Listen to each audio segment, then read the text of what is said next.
Hello friends and welcome back. My name is Katie and you are watching my second channel, Katie One More Time. Today we are going to do a January reading wrap-up. However, this is going to be a little bit different from how I've been doing my reading wrap-ups previously, primarily because I read 65 books in January. I know, it's a lot, which means I have not put all of these into the story graph, which means I can't give you cool stats and graphs and stuff and pages read. I also don't want to talk about all 65 books, partly because editing that video would be a nightmare. Also, just filming it would take hours and my mouth would fall off.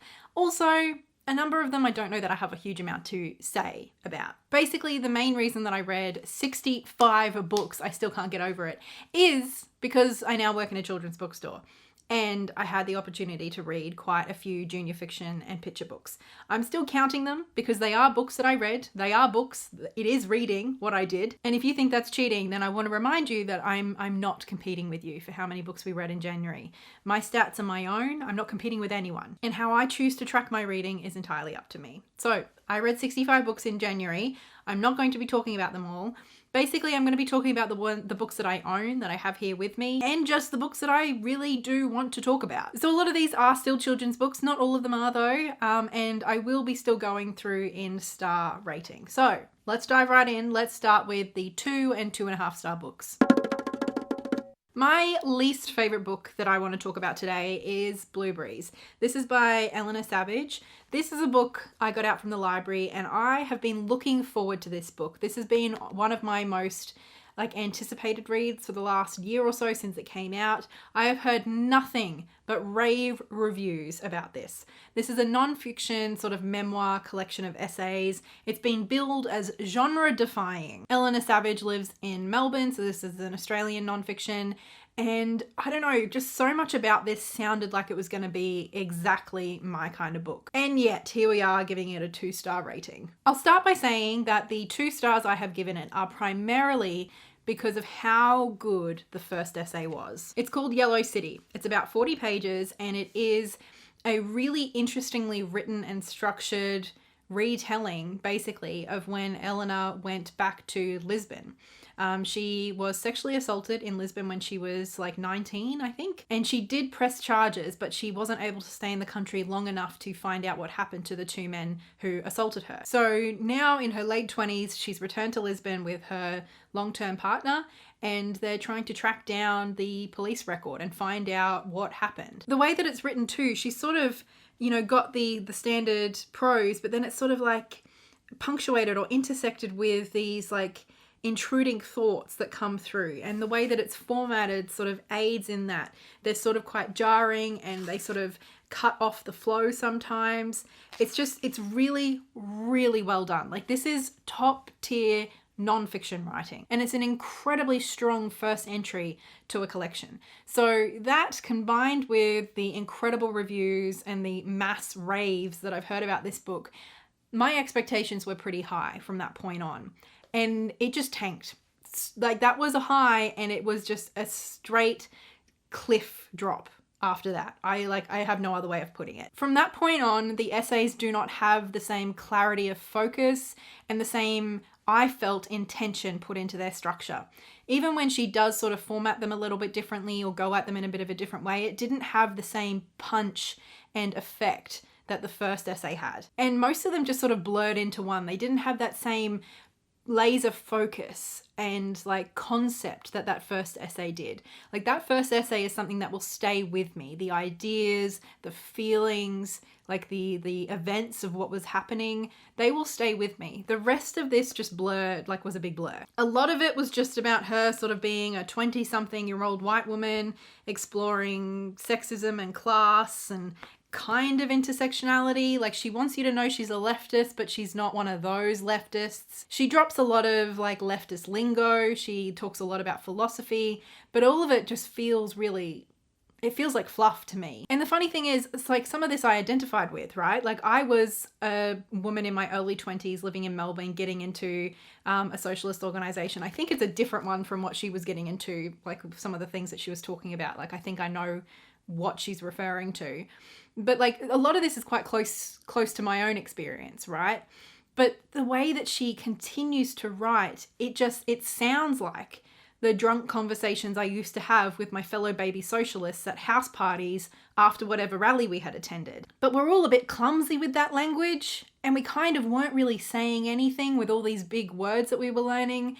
That's how this whole thing reads to me, and honestly, it was kind of cringy. On top of that, this woman loves long sentences and hates commas. Which for me, those two things are not a good combination. Like, I get it. A long sentence can be really powerful. It can really evoke like a meandering, weird thought pattern. It can convey anxiety, or it can convey lethargy. Like, it can do a lot. But I think you need to be pretty careful with how and when you use like obscenely long sentences. And if you're using long sentence after long sentence after long sentence, it just all starts to feel like you're not really saying anything with way too many words. These sentences were ridiculously long, and there were too many of them for them to feel impactful when you came across them. Ultimately, I did not feel like this was some genre-defying, revolutionary piece of nonfiction. I did not feel like this was the definitive millennial Australian nonfiction. Other than that first essay, which I agree was brilliant, for me, the rest of this book was an absolute flop. Ultimately, she just has this very strong not like other girls and not like other leftists vibe. I don't know. For me, that is not compelling enough to read 300 pages or however long this is. I skimmed the last 50 because I was bored. I was over it. Oh, okay, that got kind of mean, but it was by far my biggest disappointment of the month. So I've got to be honest about that. The next book I want to talk about got 2.5 stars from me, and that is 78 Degrees of Wisdom by Rachel Pollack. Now, this is kind of known as the tarot book. It's often referred to as the Tarot Bible. It was originally written and published in the 80s, and I still feel like, having worked at an esoteric bookshop where tarot was a big part of our trade, this was absolutely our best-selling tarot book. It continues to be the book that people recommend and suggest and keep picking up and keep reading. And I, someone who's been reading tarot for nearly a decade, have never read it until now. I read this along with my Blossom Book Club, which is the book club that I host over on my Patreon page. We read this together in December and January, and I was disappointed, I have to admit it. I tried really hard to appreciate this book for what it was and what it did for the tarot world, rather than just judging it from a 2022 millennial mindset, you know. I really tried to have a balanced lens in that respect, especially because this book, even though it has been republished and there's an even newer version than this one now, the content has not really been altered or edited. And essentially this book is separated into two main parts. I think originally it was published in two separate books. The first half is about the major arcana, which is the 22 trumps in the tarot. The second half is the minor arcana, which is the rest of the deck. And once upon a time, before this book's time, the major arcana often were sort of left out of a lot of books like this, or if they were explored, they were not explored in the same depth. And so this book was revolutionary almost in that sense alone. The fact that Rachel Pollack really took the time to explore the entirety of the deck in such thorough detail. Additionally, I think Rachel Pollack is also quite instrumental, maybe not the person, but one of the people who really cemented and advocated for and promoted the more psycho-spiritual self-development aspect for tarot use on a more mass scale. And I definitely fit into that category of people who use tarot in that way. So in many ways, I owe a debt of gratitude to Rachel Pollack. This book, though, I did not enjoy. For me, there was just so much of that sort of new age, like justification of connections that I just don't like. Like, it just feels like so many jumps and leaps in logic to justify a conclusion. And each time the justification is different. So it's not even consistent across all the cards. And I love tarot. I find so much meaning in tarot, but I don't love to see when people are always trying to make these big grand conclusions and justify them with big leaps in logic. I just don't enjoy that. And she did quite a lot of that in the major arcana section of the book. Additionally, there are racial slurs and words used in this book that were not ever acceptable, but certainly I don't think would be published today. For example, the G word. And additionally, there's just like one thing I will give an example because I had to stop my audiobook and go check the book and reread what she said because I just couldn't believe that it, I was sure, I was convinced that I had misheard her. And that is for the moon card on page 127 of my version, if you're following along at home, when she says, madness is also accompanied by uncontrollable sensations in the body. Very often lunacy takes the form of transformation into an animal. People will crawl on all fours naked, howling at the moon, which I didn't know that I was in for some just like outright explicit mental health stigma and discrimination when I opened this book, but here we are. She also talks about that myth of people tending to have mental health crises at the full moon, which is just, it's not accurate. Like, it's just a lot of like just stuff said that is not true. A lot of it isn't harmful, it's just random stuff, but some of it is. And so the first half of this book, I probably would have DNF'd it had I not been reading it for a book club. Having said all that, I did enjoy the second half of the book a lot more. I still didn't like agree with everything or connect with everything, but I think where she focused on the minor arcana, it just felt a lot stronger. The explorations felt a lot more specific and interesting to me, rather than these big weird generalizations and leaps in logic that I didn't follow. So overall, I do appreciate this book for its place in tarot history. I think it's undeniable the impact that this book has had. But for me, I did not enjoy reading it in 2022, and it is not a book that I would recommend unless you're a tarot lover who already reads tarot and you're curious about the development of the dialogue around tarot. Like, I think this is valuable in that way. But for me, it would not be something that I would recommend to a beginner or someone wanting to learn the cards. Now for the 3-star. Well, this one was actually a 3.5-star. It is Everybody Looking by Candice Ilo. This is a beautiful cover. I picked this up at work and I chose it partly because it's a novel in verse, and I've really been enjoying novels in verse at the moment. Ada, our main character, is first generation Nigerian American, and we sort of meet her when she's in high school and she's living with her father. She has a bit of a strained relationship with him. He's a very, very religious man. And we follow her like in her last days at high school and the experience there with her family and just like the expectations that are put on her as the eldest daughter. And then we follow her as she goes into her first year of college. And it's essentially a story, like a coming of age story. It's about Ada learning to discover herself and to give herself permission to do the things and be who she wants to be rather than who her parents expect her to be. Additionally, she's at college on some kind of grant system because she was an exceptional student in high school, but she is falling more and more in love with dance and less in love with accounting class homework. So along with discovering more about who she is and who she wants to be and what she wants to do, she's also learning more about relationships and her sexuality as well. I really liked a lot of this. I really liked the writing in particular. I loved especially how we floated back and forth between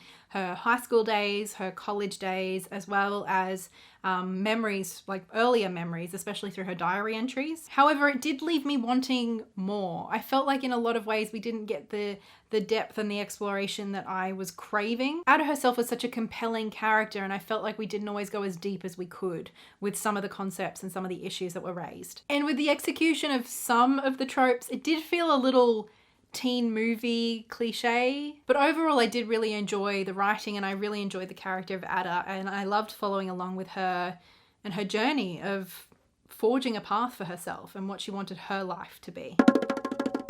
Now for our 4-star books. The first I want to talk about is Yolk by Mary H.K. Choi. This is a proof that I got from work, and I love this little cute like hand holding thing on the side here. Isn't that cute? Adorable. We have this in the shop as a YA novel. I know YA is a bit of a nebulous term that means a lot of different things to different people. And the age range for YA seems to be getting bigger and bigger. This is absolutely the top end of YA. This is more what I think a lot of people on BookTube are calling new adult.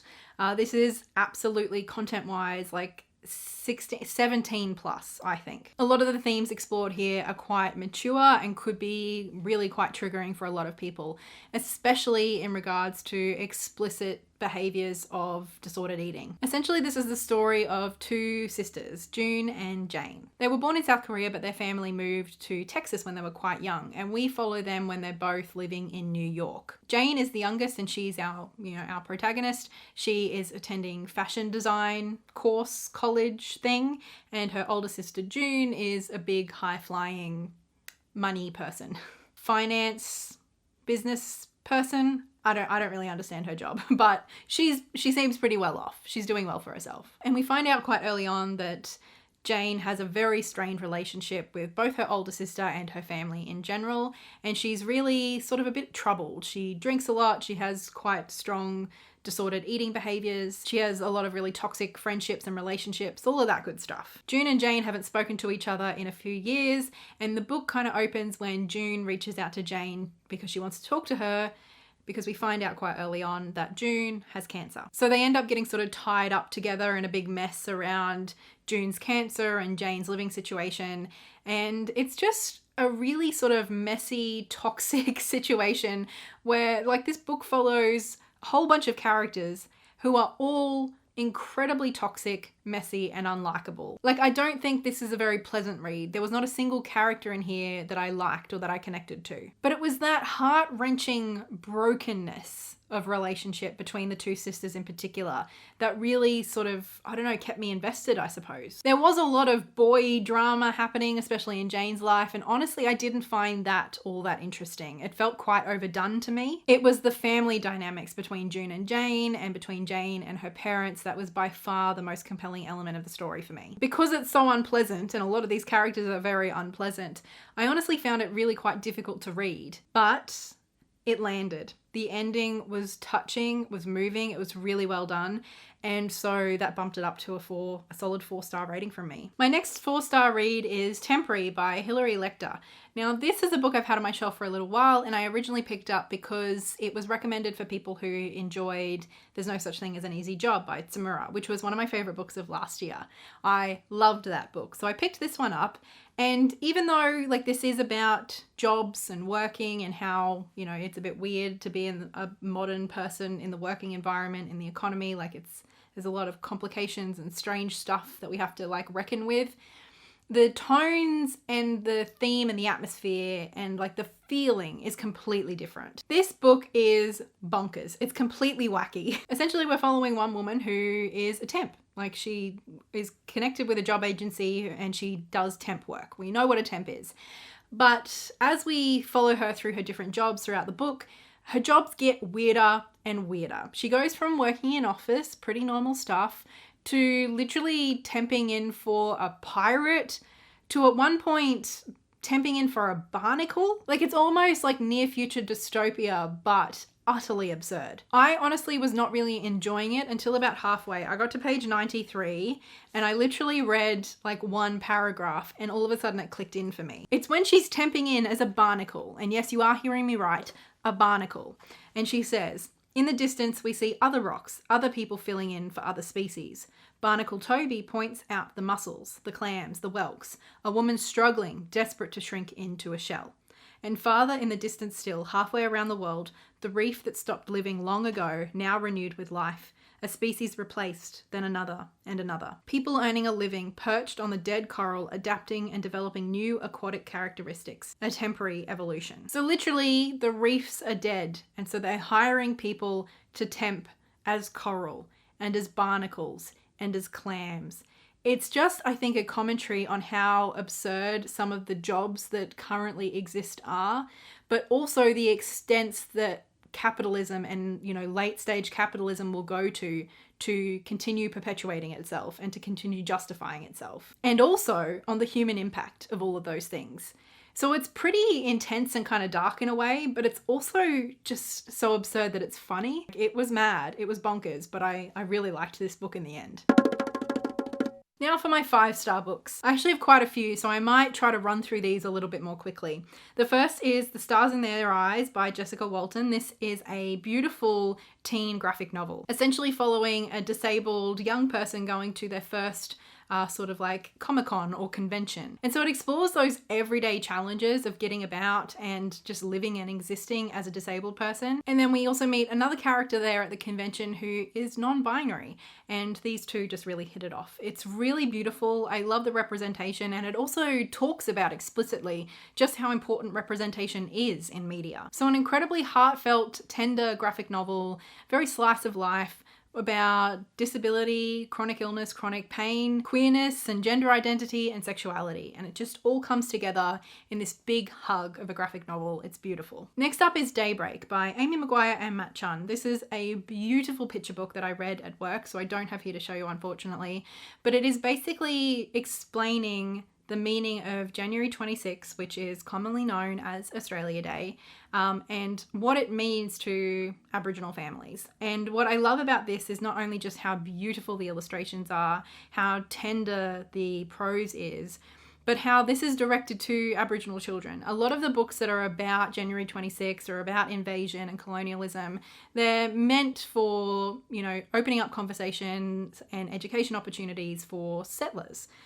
This is a book explaining to young Aboriginal children why their family sees January 26 differently to how a lot of Australians see it, and why what they do on that day is very different to the celebrations of Australia Day. Obviously, I think white people and settlers can and should read this as well, but I just think that framing offers a different perspective and I think adds a level of poignancy and tenderness that I just found really moving. It's basically just this really sweet but strong reminder that January 26th is not a day of celebration and barbecues and parties. It's a day of mourning, of truth-telling, of supporting communities. It's really well done, really well written, and the illustrations are gorgeous. Next is another picture book. It's Freedom Day, Vincent Lingiari and the Story of the Wave Hill Walk-Off by Rosie Smiler and Thomas Mayer, and Samantha Campbell. So this is a beautiful picture book told from the perspective of Vincent Lingiari's grandchild. It's an exploration of the history of Vincent Lingiari and his family and the Wave Hill Walk-Off. If you don't know what that is and you're Australian, you need to know. It's one of the most important moments in the land rights movement. It talks about stolen land and essentially slavery, which is what was happening, and how the Gurindji's Wave Hill Walk-Off sparked the national conversation around land rights. And I especially love how this ended. It ended with a really strong sort of call to action, imploring the reader to stand beside the Aboriginal people, to confront the often uncomfortable realities of our past as a nation, and to tell the truth. This was powerful and so important, and a history that I think a lot of Australians don't know enough about, so definitely a must read. Next is Bruno, Some of the More Interesting Days in My Life So Far by Katey Flowers, I think. I think this is a translated work and it's junior fiction, and this is just the sort of children's book that I personally adore. It's a little bit more quiet and subtle than a lot of the other stuff you might find in junior fiction. And for me, this slice of life with a tad of a fantastical, absurd element is just a sweet spot. I adored it. It just has such a humor and charm that just gets to me. I loved it. It's basically about this little cat, Bruno. And in each chapter, we just follow a weird little day in his life. Some of them are a little bit weirder than others, but all of them are just charming as hell. I loved it. And then a book that I do have here to show you, What Happens Next by Shinsuke Yoshitake. This is an author that actually featured in my favorite books of last year. And I was so excited to discover that we actually have a bunch of his books sitting in the corner at the bookshop that I now work at. This is a really sweet, kind of sad but really beautiful picture book about a young boy who finds his now deceased grandfather's notebook. And in that notebook, the grandfather has written down what he imagines or hopes might come for him in the next life. What is going to happen to him when he passes away? And some of it is the stereotypical kind of cliche stuff that, you hear a lot. Other things that he thinks might happen are a little bit more absurd, a little bit weirder, funnier. But the little boy reading this, kind of learning about what his grandfather thought might happen next after he passed away, is just really sweet. And it creates this beautiful connection between him and his grandfather, who he misses a lot. And as the book progresses, he starts to think about how this book might symbolize the fact that his grandfather was really looking forward to passing away, that he was really excited about what happened next. But the more he thinks about it, he starts to wonder if his grandfather was actually writing these things down because he was scared. He was scared to die. And then the young boy decides that he's going to think about what he would like to happen when he passes away, and also what he wants to do now, and what all the things that he wants to do in the life that he does have to live. So it's quite a big, heavy subject of death, but it tackles it in a really sort of whimsical, charming way, if I can say that. But it still feels so heartfelt. Honestly, I absolutely adored this. I loved this. I mean, it is a picture book. I think it is appropriate for children, but for me, this is the kind of thing, and with Bruno, like these types of things that have a bit more of that subtle humor and tackle larger themes. For me, I think that they're just as appropriate for adults, and I loved this. So those are a handful of the 65 books that I read in January. I hope you liked hearing about them and my little reviews. I'm not sure how many books I'll read in February, so I'm not sure exactly like how I'm going to continue to structure these wrap-ups, but I do enjoy sort of taking the time to reflect on what I've been reading in the previous month. I would love to hear in the comments below if you had a favorite book from January or a particular book that really stood out to you or surprised you, and I will see you soon in another video. Until then, so much love. Bye.